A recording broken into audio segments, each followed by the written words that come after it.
नमस्कार दोस्तों, बहुत बहुत स्वागत है आप सबका एक बार फिर से हमारे YouTube चैनल एस्ट्रो नॉलेज में। दोस्तों आज की इस वीडियो में हम एक 24 वर्ष युवती की कुंडली का विश्लेषण करने जा रहे हैं, जिन्होंने हमें अपने बर्थ डिटेल्स शेयर किए हैं और एस्ट्रोलॉजी के माध्यम से ये अपने जीवन से जुड़े हुए कुछ प्रश्नों के उत्तर जानना चाहती हैं और साथ ही साथ चाहती हैं कि मैं इनकी कुंडली का पूर्ण विश्लेषण करूं।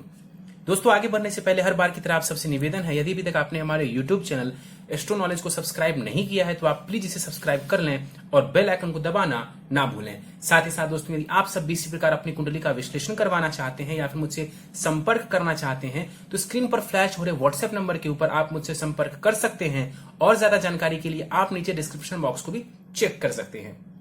वापस आते हैं इस विश्लेषण की वीडियो के ऊपर और सबसे पहले मैं आप सबों के समक्ष इनके बर्थ डिटेल्स को रख देता हूं। इनका जन्म 16 सितंबर 1996 को हुआ है। जन्म का समय है संध्या काल और जन्म का स्थान राजस्थान है। सीधे इनके प्रश्नों पर चलते हैं। इन्होंने प्रश्न किया है कि मास्टर्स मैंने कर लिया है, अब कंपटीशन की तैयारी कर रही हूं, गेट एग्जाम मुझे निकालना है, उसे देना है और मुझे उसमें सफलता प्राप्त करनी है। रिसर्च के क्षेत्र में कामयाबी प्राप्त करना चाहती हैं, केमिकल साइंस के फील्ड में जो है ये जाना चाहती हैं। विवाह को लेकर के, गवर्नमेंट जॉब को लेकर के, नेम फेम को भी लेकर के इन्होंने प्रश्न पूछे हैं। सीधे इनकी लग्न कुंडली को देख लेते हैं जो कि हमारे समक्ष, और इनकी लग्न कुंडली प्रारंभ होती है 1 नंबर से। 1 नंबर यानी कि मेष लग्न की कुंडली बन जाती है और चंद्रमा तुला राशि में जाकर के विराजमान है, यानी इस जातिका की कुंडली बनती है मेष लग्न और तुला राशि की। मेष लग्न यानी कि मंगल के द्वारा अधिपत्य किया जाने वाला लग्न। ऐसे लोगों की बात की जाए तो ऐसे लोग साहसी होते हैं, निडर होते हैं, बहुत जल्दी डिसीजन लेने वाले होते हैं, क्विक एक्शन लेने वाले होते हैं। यहां पर लग्न का मान देखा जाए तो लग्न का मान 14 डिग्री है, यानी लग्न युवावस्था का है, पूर्ण रूप से बलवान है लग्न। लग्नेश मंगल जाकर के कुंडली के चतुर्थ भाव में बैठे हुए हैं। मंगल यहां पर कर्क राशि में बैठा हुआ है। मंगल कर्क राशि में यहां पर बैठा हुआ है, 10 डिग्री का है। यहां पर मंगल बलाबल के साथ बैठा है लेकिन नीच की राशि में बैठा हुआ है।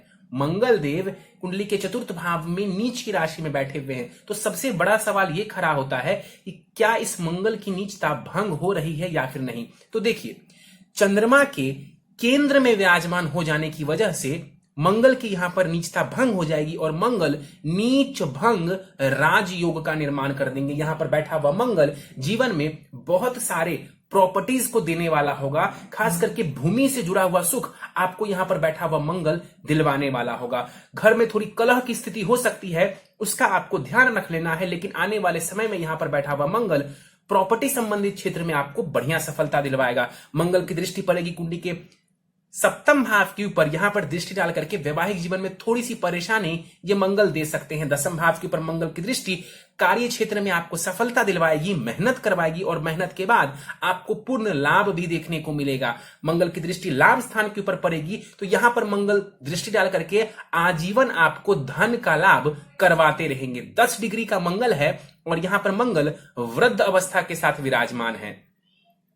शुक्र की बात कर लेते हैं। शुक्र कुंडली के सुख भाव में बैठा हुआ है। इस कुंडली में शुक्र को देखा जाए तो शुक्र मारक ग्रह बनते हैं। वो सप्तमेश हैं और वो द्वितीयेश भी हैं।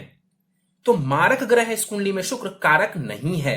यहां पर शुक्र बैठे हुए हैं कुंडली के चतुर्थ भाव में। माता के स्वास्थ्य का आपको ध्यान रखने की आवश्यकता है। यहां पर शुक्र और मंगल की युति कहीं ना कहीं प्रेम संबंध की तरफ आपको लेकर के जाने वाली हो सकती है। यहां पर बैठा हुआ है शुक्र। भौतिक सुख सुविधाओं को देने वाले ग्रह की बात करें तो शुक्र का नाम सबसे पहले आता है और कुंडली का जो चतुर्थ भाव है ये सुख का भाव होता है। तो जीवन में मंगल और शुक्र दोनों ही आपको भौतिक सुख सुविधाओं को देने वाले होंगे, जिसको लग्जरियस लाइफ हम कहते हैं, वो यहां पर शुक्र देने वाले होंगे आपको।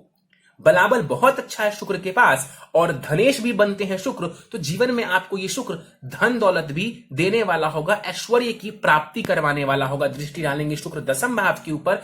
यहां पर दृष्टि डाल करके भी आपको कार्य क्षेत्र में सफलता ही देंगे, विशेष परेशानी नहीं देंगे। आगे बढ़ते हैं, चलते हैं कुंडली के छठे भाव के ऊपर। छठे भाव में सूर्य, बुध और राहु की युति हो रही है। देखिए, सूर्य बुध की युति बुधादित्य योग का निर्माण करती है, तो वहीं सूर्य और राहु की युति ग्रहण दोष और बुध और राहु की युति यहां पर जड़त्व दोष का निर्माण करती है। इस कुंडली में सूर्य को देखा जाए तो सूर्य पंचमेश है। पंचम भाव यानी कि शिक्षा, संतान और प्रेम संबंध के लिए हम इसको देखते हैं। जाकर के सूर्य कंपटीशन भाव में बैठे हुए हैं। देखिए, निश्चित रूप से यहां पर बैठा हुआ सूर्य शत्रुओं के ऊपर आपको विजय दिलवाएगा, कंपटीशन में सफलता दिलवाने वाला होगा। लेकिन चूंकि यहां पर सूर्य राहु के साथ बैठ गए, ग्रहण दोष में बैठ गए, और तो और इस सूर्य के ऊपर शनि की दृष्टि पड़ रही है, यानी कि सूर्य राहु और शनि दोनों से पीड़ित हो रहे हैं। सूर्य, शनि, राहु और केतु तीनों से ही पीड़ित हो रहे हैं। इस वजह से सरकारी नौकरी मिलने में परेशानी, जो आपका प्रश्न था सरकारी नौकरी वाला, उसमें थोड़ी परेशानी देखने को मिलना। इसके अलावा मनचाही सफलता शिक्षा के क्षेत्र में, उसमें अवरोध उत्पन्न होना। खास करके राहु की दशा चलती है तो अवरोध की स्थिति उत्पन्न हो सकती है।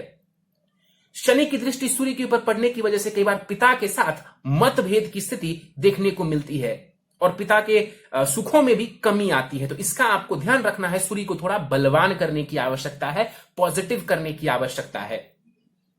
0 डिग्री के सूर्य यहां पर विराजमान है, बल बहुत कम है सूर्य के पास, मृत अवस्था का यहां पर सूर्य है। बुध की बात कर लेते हैं। बुध यहां पर अस्त और वक्री दोनों होकर के बैठे हुए हैं। इस कुंडली में बुध को देखा जाए तो वो तृतीयेश है और वो साथ ही साथ जो है षष्ठेश भी है। यहां पर बुध अपनी खुद की राशि में बैठे हुए हैं, उच्च की राशि में बैठे हुए हैं। लेकिन एक बात आपको बता दूं कि यहां पर जो बुध है ये अस्त और वक्री है, तो बल थोड़ा कम हो जाएगा। लेकिन बुध एक ऐसा ग्रह है जो कि अस्त होने के बावजूद भी काफी हद तक रिजल्ट्स दे पाते हैं। यहां पर बैठा हुआ बुध कंपटीशन में सफलता, शत्रुओं के ऊपर विजय आपको दिलवाने वाला होगा। दृष्टि बुध के पास नहीं मानी जाएगी और सूर्य की भी जो दृष्टि है उसमें बहुत ज्यादा प्रभाव नहीं देखने को मिलेगा, क्योंकि वो मृत हैं, 0 डिग्री के हैं वो।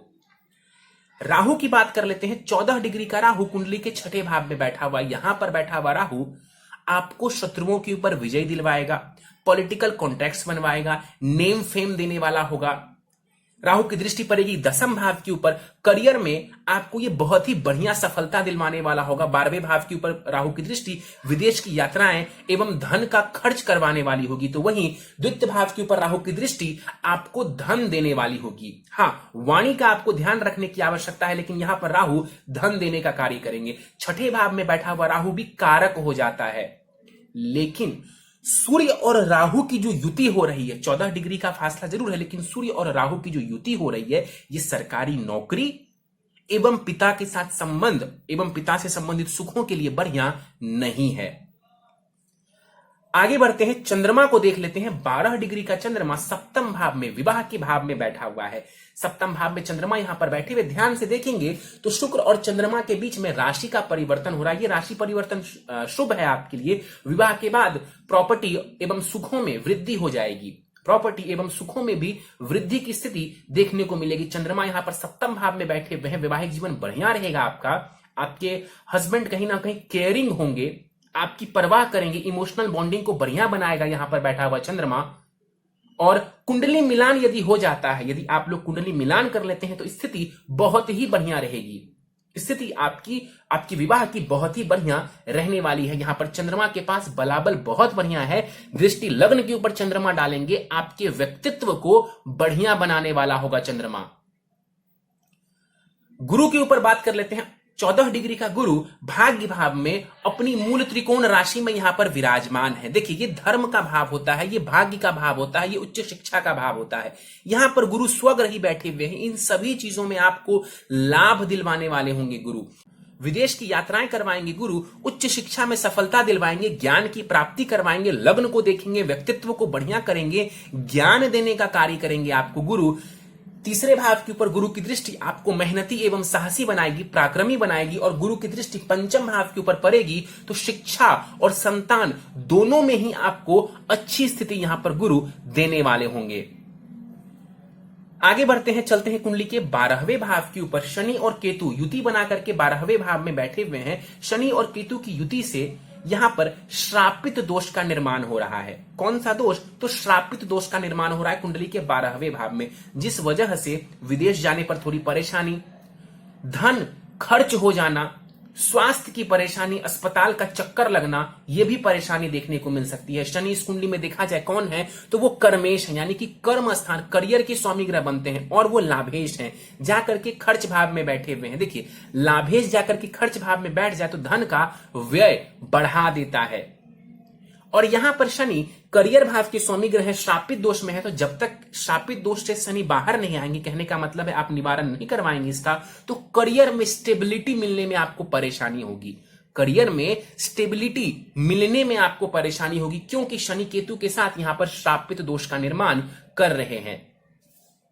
वक्री है शनि और 12वें भाव में यहां पर शनिदेव बैठे हुए हैं। उतार चढ़ाव की स्थिति धन खर्च को लेकर के, विदेश की यात्राओं को लेकर के देखने को मिल सकती है। और तो और यहां पर सूर्य को और शनि को दोनों को ही बेहतर करने की आवश्यकता है, ताकि आपको एक स्टेबल नौकरी मिले, सरकारी नौकरी मिले। इसके लिए शनि के साथ साथ सूर्य को भी बेहतर करने की आवश्यकता है। बलाबल अच्छा है शनि के पास, 50% के आसपास यहां पर शनि के पास बलाबल मौजूद है। शनि की तीसरी दृष्टि पड़ेगी द्वितीय भाव के ऊपर। यहां पर दृष्टि डाल करके शनि कहीं ना कहीं धन संबंधित थोड़ी परेशानी खड़ी कर सकते हैं। परिवार वालों के साथ संबंध का भी आपको ध्यान रखने की आवश्यकता है। शनि की दृष्टि पड़ेगी कुंडली के छठे भाव के ऊपर। शनि की दशांतर दशा चलती है, स्वास्थ्य का ध्यान रखेंगे। और शनि की दृष्टि पड़ेगी भाग्य भाव के ऊपर। तो शनि की दशा में विशेष रूप से आप देखेंगे कि भाग्य आपका डिले के साथ साथ देगा, यानी विलंब के साथ भाग्य आपका सहयोग करेगा। जो काम सही समय पर होना चाहिए, 4 दिन में होना चाहिए, वो काम 7 दिन 8 दिन में पूरा होगा। हमेशा नहीं, सिर्फ और सिर्फ शनि की दशा या अंतरदशा में, क्योंकि शनि विलंब का कारक ग्रह है। केतु की बात कर लेते हैं। 12वें भाव में यहां पर केतु बैठा हुआ है। यहां पर बैठा हुआ केतु अध्यात्म के प्रति आपको रुचि देने वाला होगा, विदेश की यात्राएं करवाने वाला होगा, धन का व्यय करवाने वाला होगा। केतु की दृष्टि पड़ेगी कुंडली के चतुर्थ भाव के ऊपर। यहां पर दृष्टि डाल करके कलह की स्थिति थोड़ी बहुत यहां पर केतु खड़ी कर सकते हैं। केतु की दृष्टि छठे भाव के ऊपर पड़ेगी, गुप्त शत्रु केतु दे सकता है। और केतु की दृष्टि पड़ेगी कुंडली के अष्टम भाव के ऊपर। यहां पर इनकी उच्च की दृष्टि पड़ेगी, तो अध्यात्म के प्रति इंटरेस्ट, तंत्र मंत्र के प्रति इंटरेस्ट यहां पर केतु आपको दिलवा सकते हैं। चलिए, ये था आपकी कुंडली में ग्रहों का विश्लेषण। दशाओं की बात कर लें तो गुरु की महादशा आपको चल रही है, जो कि 3 अक्टूबर 2022 तक रहने वाली है। गुरु योग कारक ग्रह है। इस कुंडली में बहुत ही अच्छी स्थिति में यहां पर गुरु बैठा हुआ है।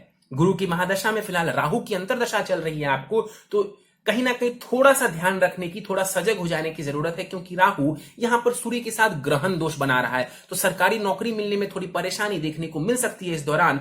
इसका आपको ध्यान रखना है और पिता के साथ संबंधों का भी विशेष ध्यान रखने की आपको आवश्यकता है।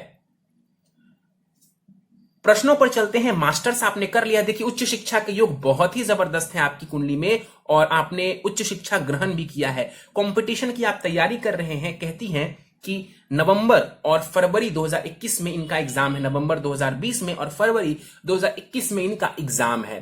देखिए, यहां पर देखा जाए तो नवंबर और फरवरी 2021 में करियर में एक अच्छा बदलाव देखने को आपको मिल सकता है। गुरु का गोचर आपको बहुत ज्यादा सपोर्ट करने वाला है। गुरु की दशा भी चल रही है और नवंबर से गुरु कुंडली के 10वें भाव में, 10 नंबर की राशि में, मकर राशि में गोचर करेंगे। इस वजह से आपके करियर में सफलता मिलने के योग बढ़ जाएंगे। तो मेहनत करते रहिए। राहु की अंतरदशा है, ध्यान कई बार आपका भटकेगा, लेकिन मन को मत भटकने दीजिए। एक लक्ष्य बना करके उसके ऊपर पूर्ण रूप से फोकस करके आप काम करते रहिए, आपको सफलता देखने को मिल जाएगी। इसके बाद इन्होंने पूछा है कि रिसर्च के क्षेत्र में जाना चाहती हैं, ये जॉब करना चाहती हैं। देखिए, बिल्कुल आप रिसर्च के क्षेत्र में जा सकती हैं। यहां पर मैंने बताया कि केतु की जो दृष्टि पड़ रही है कुंडली के अष्टम भाव के ऊपर, उच्च की दृष्टि है, ये रिसर्च के भी क्षेत्र में आपको सफलता दिलवाने वाला होगा। निश्चित रूप से सफलता रिसर्च के क्षेत्र में भी ये दिलवाने वाला होगा। इसके अलावा ये कहती हैं कि केमिकल साइंस के फील्ड में नेम फेम कमाना चाहती हो। मंगल ये इच्छा आपकी पूरी कर देंगे। नीच भंग हो रहा है मंगल का, मेहनत करिए, मंगल आपकी ये इच्छा निश्चित रूप से पूरी कर देंगे।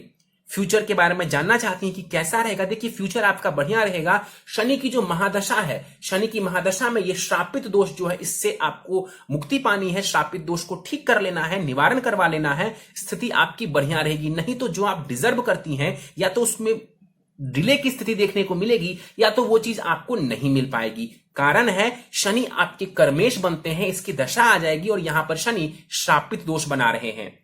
विवाह कैसा रहेगा? देखिए, आपका विवाह बढ़िया रहेगा। आप मांगलिक हैं यहां पर, और मंगल यहां पर चतुर्थ भाव में बैठ करके आपको मांगलिक बनाते हैं, तो कुंडली मिलान करके विवाह करेंगी तो स्थिति बढ़िया रहेगी।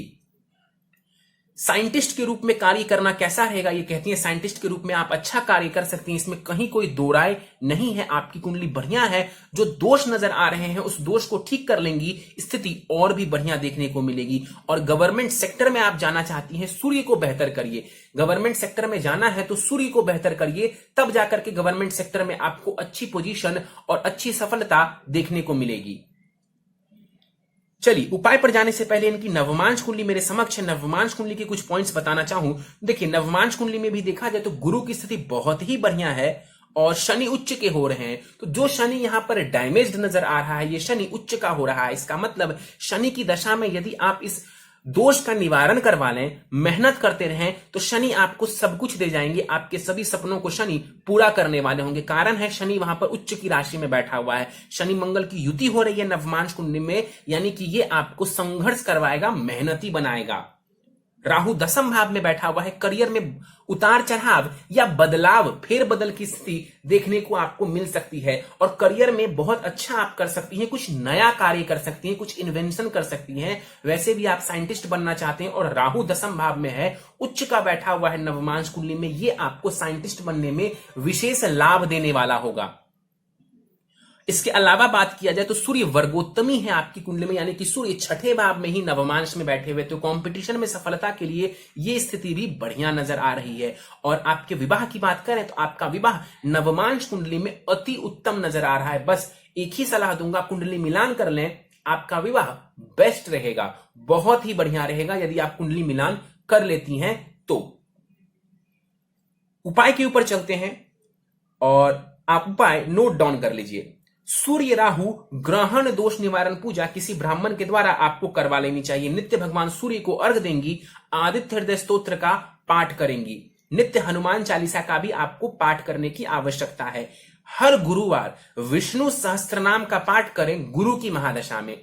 सिर्फ गुरु की महादशा तक आपको हर गुरुवार समय निकाल करके विष्णु सहस्त्रनाम का पाठ करना चाहिए। इससे कहीं ना कहीं ये जो समय है ये आपका पूर्ण रूप से सहयोग करेगा। जो अंतर्दशा थोड़ी गड़बड़ है राहु की, वो समय भी कट जाएगा, उसमें भी आपको सफलता देखने को मिल जाएगी। यहां पर छठे भाव में राहु बैठा हुआ है, कंपटीशन में सफलता, शत्रुओं के ऊपर विजय प्राप्ति के लिए ये समय बढ़िया है। निश्चित रूप से दो चीजों का ध्यान रखना है आपको। पहला ये कि सूर्य को ये ग्रहण लगा रहे हैं, इस वजह से सरकारी नौकरी मिलने में परेशानी आ सकती है और पिता के साथ संबंधों में भी परेशानी देखने को मिल सकती है।